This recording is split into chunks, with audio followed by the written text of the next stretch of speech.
Hello, Everett.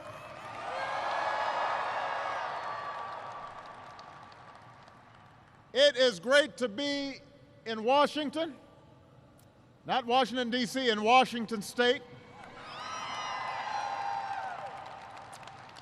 And it is great to be here at Boeing. I want to begin by, first of all, thanking Kathleen for that wonderful introduction. We were up there talking a little bit, and she's a pretty good representative of Boeing workers. Kathleen told me I have a motto every day: nobody will outwork me. And that's a pretty good motto for Boeing, but it's also a pretty good motto for America. So give it, Kathleen, a big round of applause.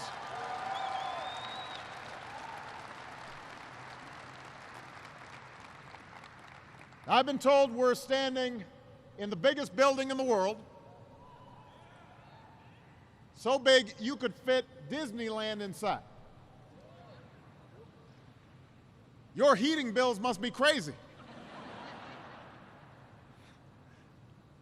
I want to thank Jim McNerney and Jim Albaugh for hosting us here today. Give them a big round of applause.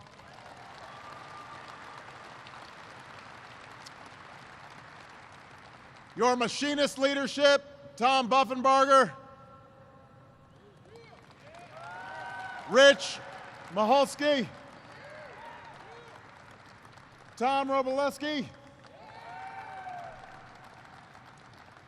and SPIA President Tom McCarty are here. One of the finest governors in the country, Chris Gregoire, is in the house. And I want to thank the mayor of Everett, Ray Stephenson, for having us here today.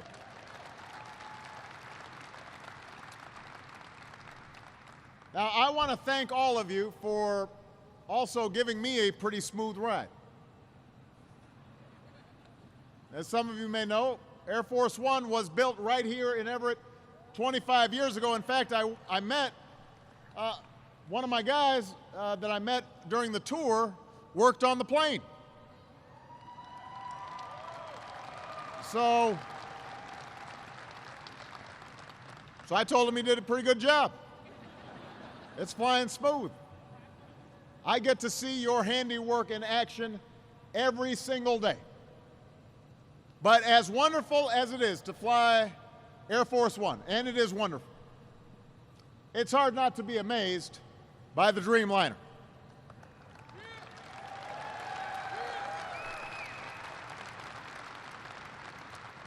I noticed this one's going to United, one of our outstanding carriers, and I have to mention that just because I'm from Chicago, so I've got to give a few extra props there.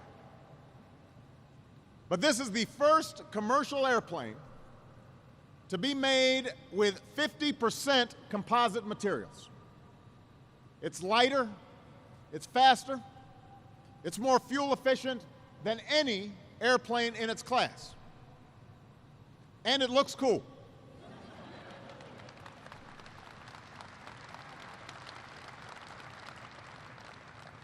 The Dreamliner is the plane of the future.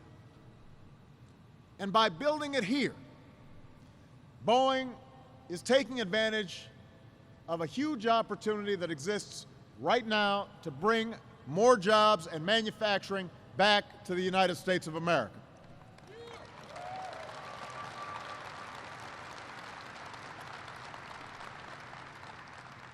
We know that the last few decades haven't been easy for manufacturing.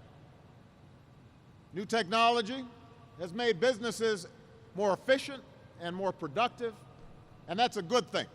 That's what raises our standards of living.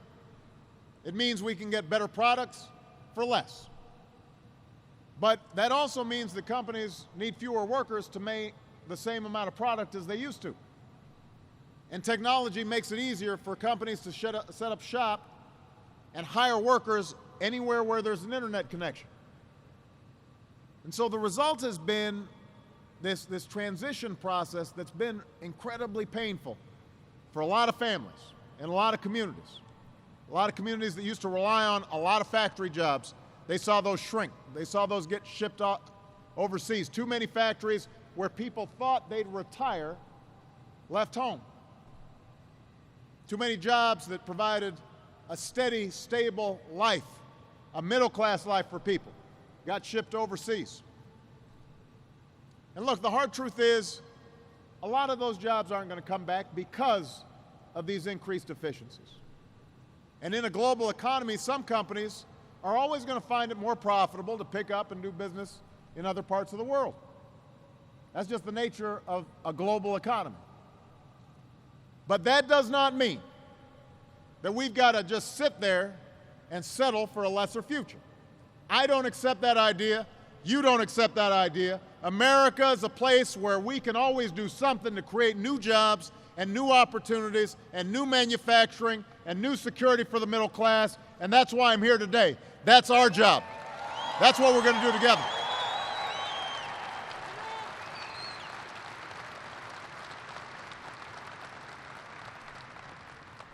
Now, just today, we actually took an important short-term step to strengthen our economy. Just before we got here, Congress did the right thing and voted to make sure that taxes would not go up on middle-class families at the end of this month.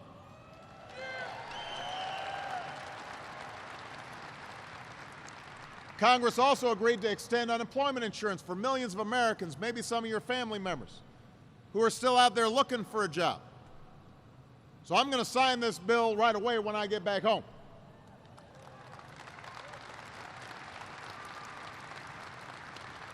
You guys may remember this middle-class tax cut's something I proposed in my jobs bill back in September. And because you kept the pressure on Congress, because you reminded people what it means to have $40 taken out of your paycheck every week, it got done. This is a big deal, and I want to thank members of Congress for listening to the voices of the American people. It is amazing what happens when Congress focuses on doing the right thing instead of just playing politics. This was a good example, and Congress should take pride in it.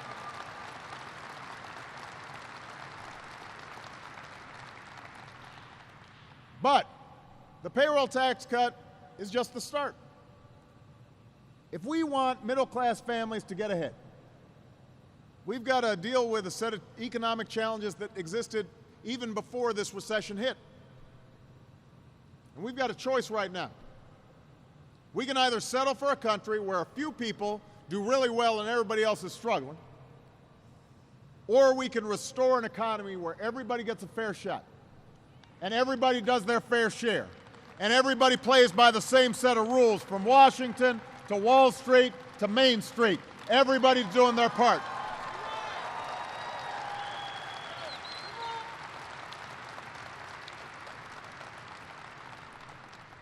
We're still recovering from one of the worst economic crises in 3 generations, the worst in our lifetimes for most of us.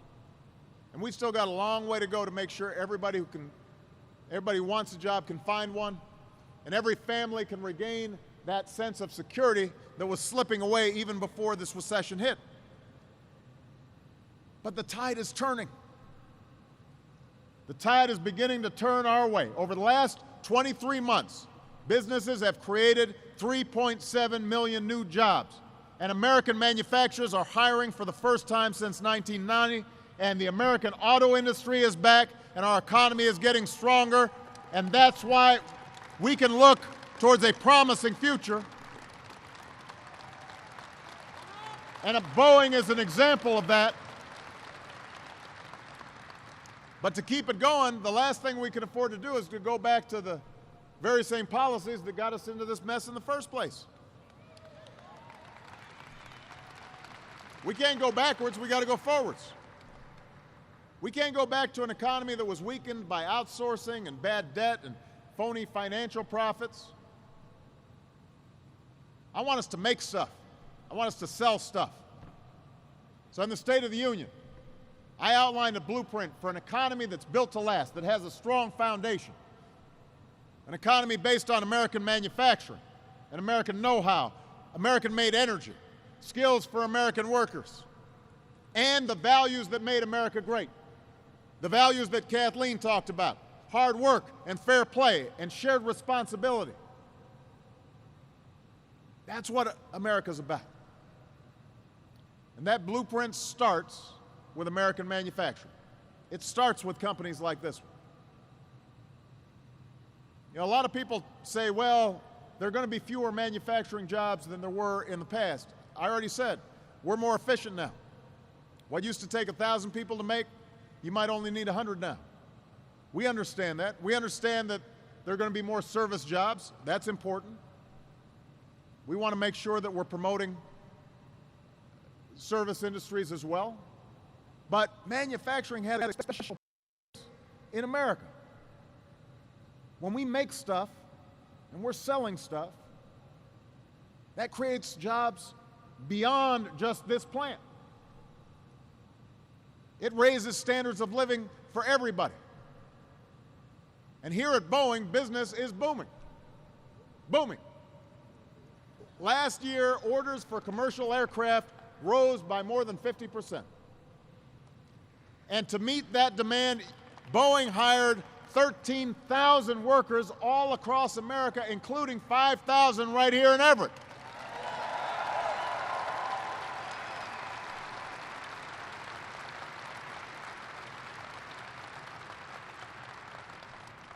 Now the biggest challenge is how to turn out planes fast enough.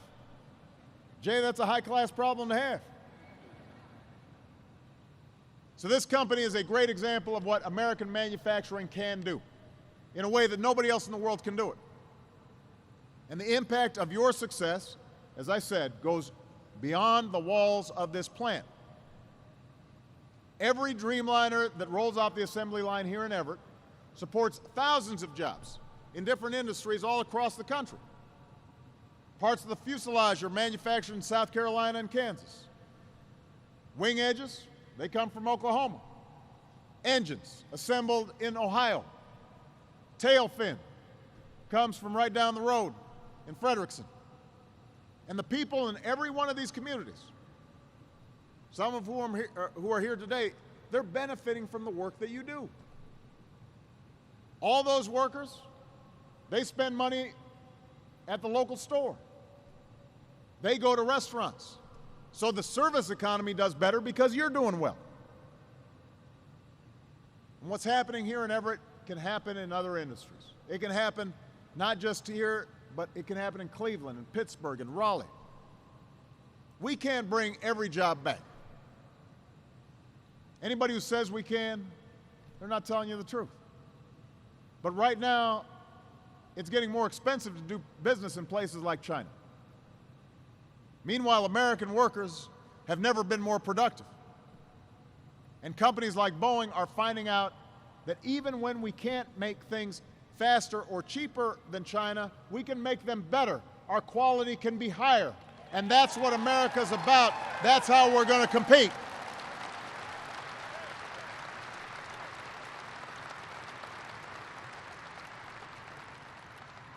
Now, during the State of the Union, I issued a challenge to America's business leaders. I said, ask yourselves what you can do to bring and create jobs here in this country, and your country will do everything we can to help you succeed. And I'm encouraged. We're actually seeing a number of companies, large and small, domestic, but even some foreign companies, recognizing, you know what, we're going to open new facilities and create new jobs here in America. This is a good place to work. This is a good place to be. And our job as a nation is to make it easier for more of these companies to do the right thing. That starts with our tax code. Right now, companies get tax breaks for moving jobs and profits overseas. Meanwhile, companies that choose to stay in America get hit with one of the highest tax rates in the world. That doesn't make any sense. So my message to Congress is, what are we waiting for? Let's get this done right now. Let's make some changes to the tax code.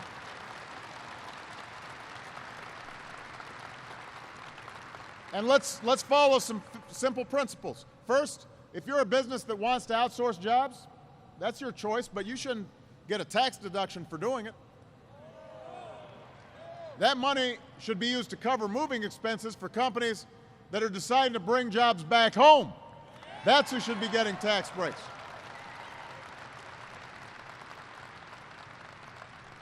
Second, no American company should be able to avoid paying its fair share of taxes by moving jobs and profits overseas.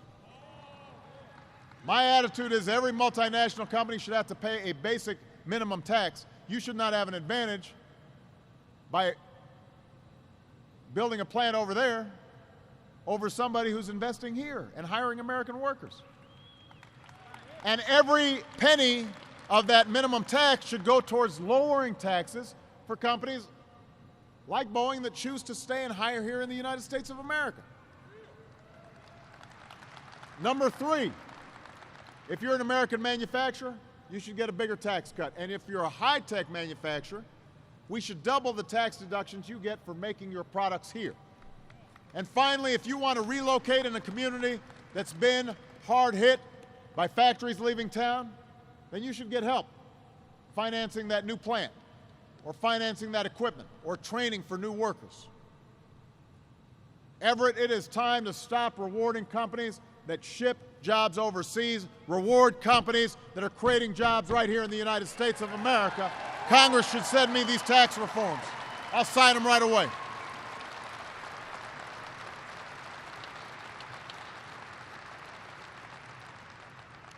Now, another thing we're doing to support American jobs is making it easier for businesses like Boeing to sell their products all over the world.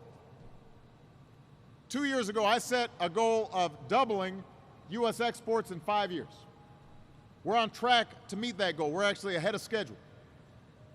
So last November, when I was in Indonesia, Boeing announced a deal with the help of the Export-Import Bank to sell more than 200 planes to one of the fastest growing airlines in the world. Boeing is one of the largest exporters in America. This was one of the biggest deals Boeing had ever done. Over the years, it will help support thousands of American jobs, including jobs here in Everett. So I tease Jay every time I see him. I said, I deserve a gold watch because I'm selling your stuff all the time. I will go anywhere in the world to open up new markets for American products. And by the way, I will not stand by when our competitors don't play by the rules.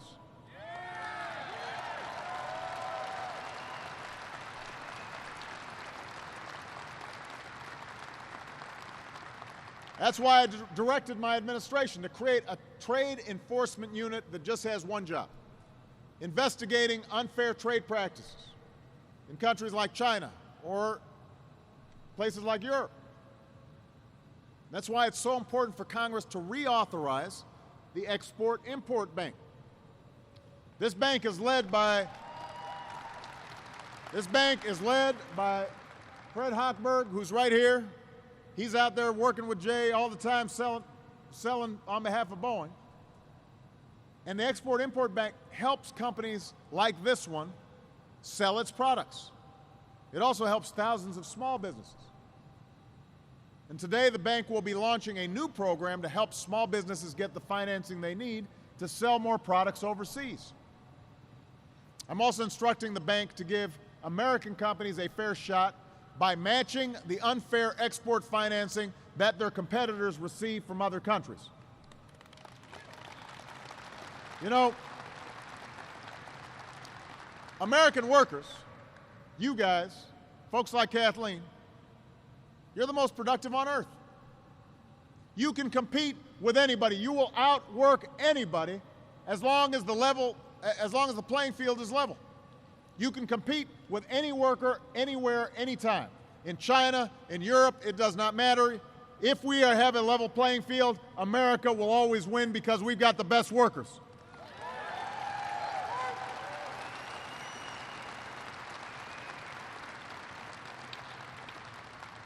It's also because we've always believed in the power of innovation. Innovation requires basic research. Look at this plane. This plane was first designed virtually, using the same technology that was developed by NASA. Government research helped to create this plane. Yeah, I was in there fooling around with those windows where you press them and they dim on their own. I kept on pressing the button, dimmed, got light. One touch with a finger. And the display is in the cockpit. They're projected on the windshield so pilots don't have to look down at their instruments. They can maintain their line of sight even as they're getting all these readings. Now, some of the work, the most advanced work, was done by engineers down in Huntsville, Alabama, who used to work on the International Space Station. Their expertise, a lot of those ideas, came out of government research. We've got to support this kind of cutting-edge research. We need to maintain our innovative edge so that jobs and industries take root right here in the United States, not someplace else.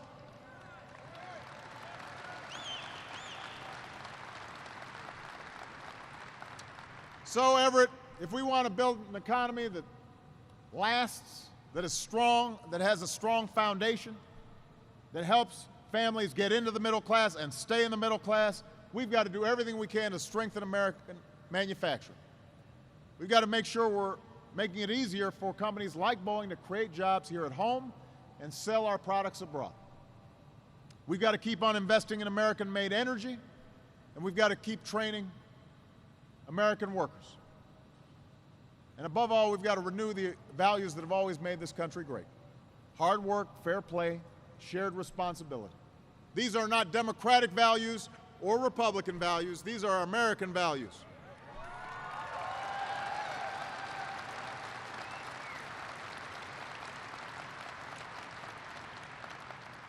They've seen us through some tough challenges.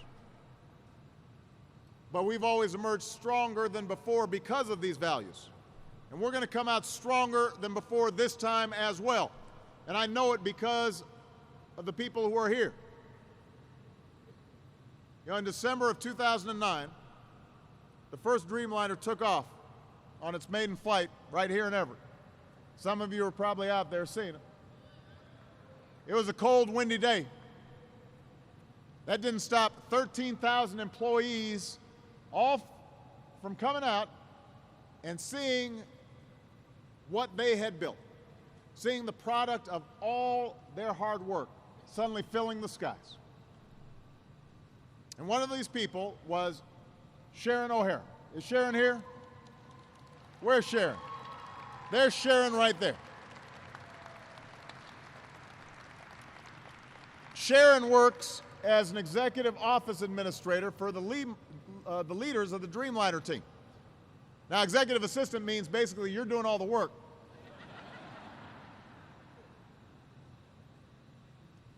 Now, some of you may know that Sharon's been undergoing some treatment for cancer recently. So she's got her own battle. But her doctors recently told her she's healthy enough to come back to work.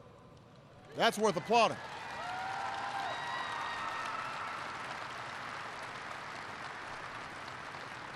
Sharon, there are a lot of people who are happy to see you back at work.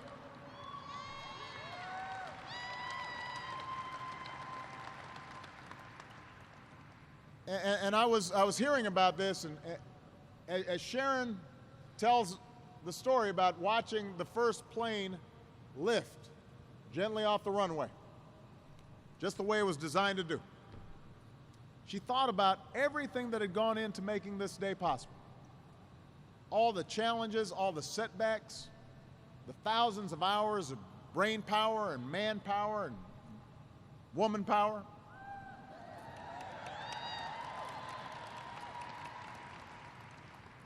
And what Sharon says is, there's a quote, "I had goosebumps and tears. We said we would do it, and we did." That's a pretty good motto. You said you would do it, and you did. That's what we do as Americans. That's the spirit we need right now. In this country, we don't give up. Even when times are tough, we look out for one another.